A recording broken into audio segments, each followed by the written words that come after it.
प्रभारी म्हणून जबाबदारी दिल्याबद्दल मी पक्षाचे अध्यक्ष आदरणीय नड्डाजी यांचे मनापासून आभार मानतो।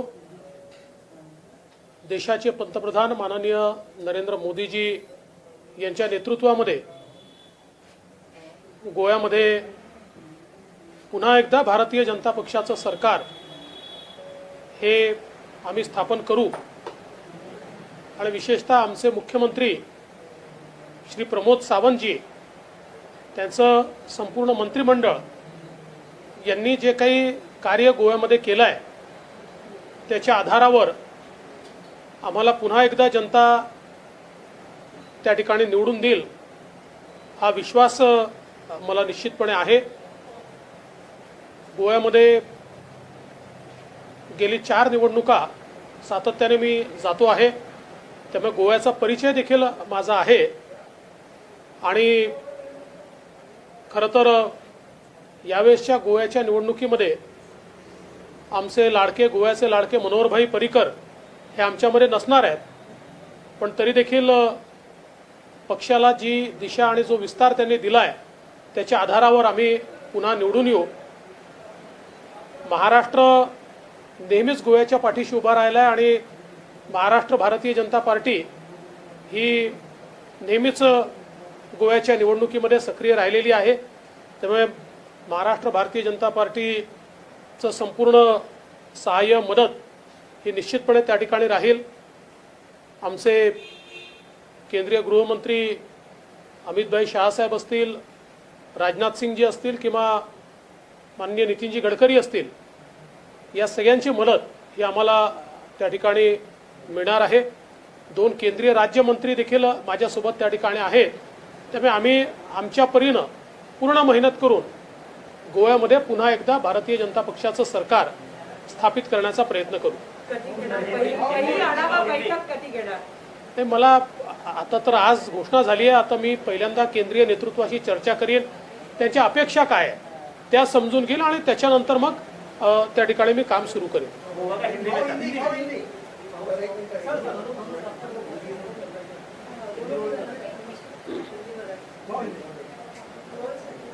भारतीय जनता पार्टी के राष्ट्रीय अध्यक्ष आदरणीय जगत प्रकाश नड्डा जी ने गोवा चुनाव के प्रभारी के रूप में मुझे जिम्मेवारी दी। मैं उनका बहुत बहुत आभार व्यक्त करता हूं। हमारे देश के प्रधानमंत्री आदरणीय मोदी जी के नेतृत्व में फिर एक बार गोवा में भारतीय जनता पार्टी की सरकार हम चुनकर लाएंगे। गोवा के हमारे मुख्यमंत्री प्रमोद सावंत जी ने और उनके पूरे मंत्रिमंडल ने बहुत अच्छा कार्य पिछले 5 वर्षों में किया है और उस कार्य के आधार पर ही हम वापस चुनकर आएंगे।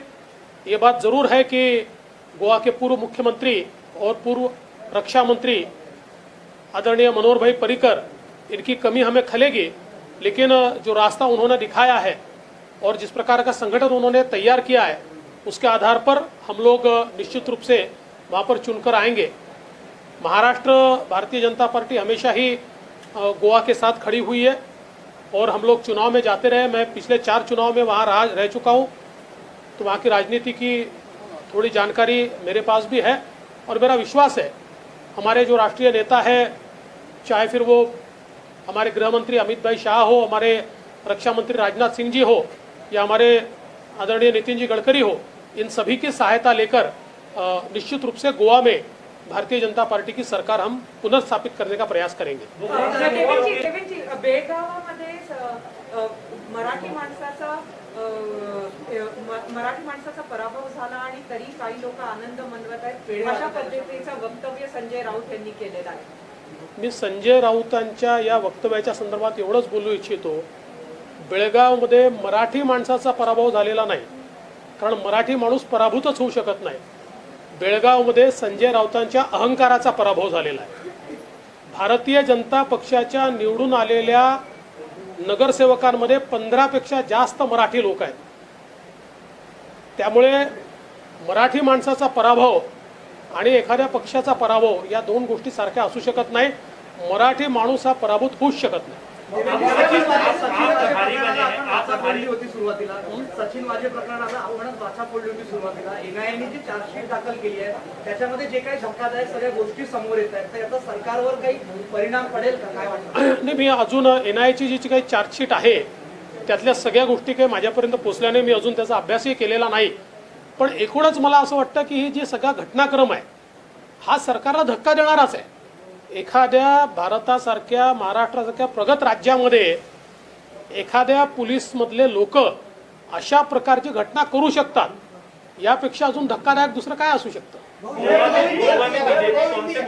गोवा में बीजेपी कौन से मुद्दे को लेकर सामने जाएगी, जनता के बीच जाएंगे आप? प्रभावी देखिए, विकास का कार्य हमने किया है, मोदी जी का नेतृत्व है, हमारे मुख्यमंत्री जी ने अच्छा काम किया है, उसके भरोसे हम लोग आगे जाएंगे. बाकी तो आज पहला दिन है, आज आप सब पूछ लेंगे तो मैं बाद में आपसे क्या बात करूंगा. देवेंद्र जी, एक सवाल है कि 5 राज्यों में चुनाव तो होने जा रहे हैं, एक यूपी में ऐसा समीकरण देखा जा रहा है कि ब्राह्मण सम्मेलन ज्यादा हो रहा है, चाहे वो मायावती हो चाहे समाजवादी पार्टी हो.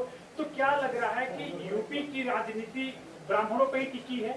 देखिए, यूपी की राजनीति में अलग अलग समाजों का अपना एक सम्मान है, वैसे ब्राह्मणों का भी सम्मान है. किंतु मैं ऐसा मानता हूं कि जिस प्रकार का भारतीय जनता पार्टी ने वहां काम किया है, चाहे वो ब्राह्मण हो, चाहे ठाकुर हो, चाहे राजपूत हो, चाहे ओबीसी हो, चाहे अगड़े हो, चाहे पिछड़े हो, चाहे दलित हो, किसी भी समाज के हो, सारे समाजों को साथ में लेकर भारतीय जनता पार्टी की सरकार ने काम किया है. क्योंकि हमारे नेता मोदी जी का एक ही नारा है, सबका साथ सबका विकास. और वहां पर योगी जी की जो नेतृत्व है वो बहुत प्रभावी ढंग से लोगों के सामने आया है. और इसलिए मुझे लगता है कि कोई किसी भी समाज को बहलाने का, फुसलाने का प्रयास करे, तब भी सारे समाज बीजेपी के साथ रहेंगे. रामदास तडस यांच्या सुनेचा व्हिडिओ राष्ट्रवादीने रिलीज केल्याचं कळतं आहे आणि नक्की काय प्रकरण आहे, आपण याची माहिती घेतली? नाही, मला आज रामदास तडसजी यांच्याशी मी बोललो त्यावेळेस त्यांनी सांगितलं की त्यांचा मुलगा आणि ती जी काही महिला आहे त्यांचं रजिस्टर्ड मॅरेज झालेलं होतं आणि त्यातनं काही त्यांच्यामध्ये दुरावा आहे. त्या मुलीचे काही ग्रीव्हियन्सेस आहेत. मला असं वाटतं की त्यातनं जी काही कायदेशीर कारवाई आहे ती त्या ठिकाणी होईल. मी रामदासजींना एवढाच सल्ला दिला की शेवटी या सगळ्या गोष्टी जास्तीत जास्त समन्वयाने घडल्या पाहिजे आणि कायद्याचा कुठे अवमान होऊ नये एवढं त्यांनी बघावं. विमानतळ आहे त्या पक्षांना भाजपा गठजोड करेगा? आज आता या सगळ्या गोष्टी सांगणं योग्य नाही. संजय राऊतांनी नारायण राणेंवर टीका केलेली आहे. आणि नारायण राणेंचं म्हणणं आहे की मुख्यमंत्र्यांना या कार्यक्रमाला बोलवायची गरज नाही. काय गरज आहे? मला असं वाटतं की गोष्टी समन्वयानेच झाले पाहिजेत. पण चिपी विमानतळ तयार करण्यामध्ये राणे साहेबांचा जो सहभाग आहे हा कोणीच नाकारू शकत नाही. त्या काळामध्ये राणे साहेबांच्या पुढाकारानेच याचं काम सुरू झालं आणि त्यानंतर मी मुख्यमंत्री असताना हे काम आम्ही पूर्ण केलं आणि त्याचं एक आम्ही उद्घाटन देखील केलं. आता तिथनं फ्लाईट उडणार आहे. खऱ्या अर्थानं ते विमानतळ जे आहे हे आता त्या ठिकाणी एक प्रकारे त्याची सुरुवात होते आहे. त्यामुळे मला असं वाटतं की अशा या परिस्थितीमध्ये याचा वाद न करता खरं तर कोकणाकरता एक अत्यंत महत्त्वाचं आणि कोकणाच्या पर्यटनाला खऱ्या अर्थानं चालना देणारं अशा प्रकारचं हे विमानतळ, याच्यावर फ्लाईट सुरू होणं हे कोकणाकरता अत्यंत महत्त्वाचं आहे. मी खरोखर राणे साहेबांचं आणि केंद्रीय मंत्री जे आहेत त्यांचं देखील, आमचे ज्योतिरादित्य सिंधिया की ज्यांनी ही फ्लाईट सुरू केली, त्यांचंही मी अतिशय मनापासून या ठिकाणी अभिनंदन करतो.